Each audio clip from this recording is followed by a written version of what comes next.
In this project, you'll print the value of a rising variable to the serial monitor that's built into your code editor. The first thing we want to do is create a variable above the void setup function. First, we determine what type of variable this is going to be. This is an integer variable, shortened to int, and that means the variable value is going to be whole numbers, no decimal places. Next, we give the variable a name. I'm naming it counter because that's what we're doing with this variable, just watching it count. It's important to give variables names that you can type easily, remember, and that are clear so that when you're reading your code, it makes sense what you're trying to do with that variable. Next, use an equal sign and then a number to set your variable to its starting value. In the void setup function, we'll use the begin function with an argument of 9600 so that your MakerBoard can communicate with the serial monitor.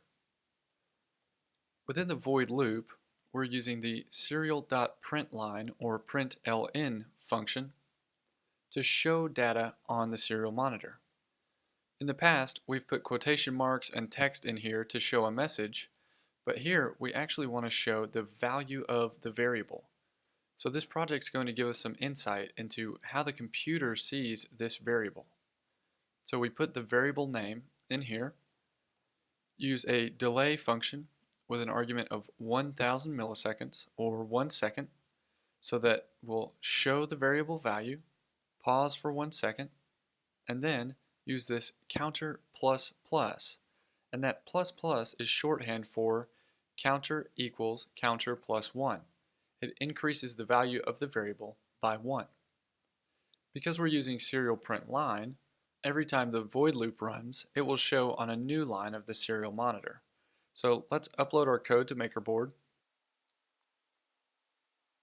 and then hit the monitor button and scroll down below the code editor, and you can see the value of counter is increasing every second, and we're seeing that value get printed on the serial monitor.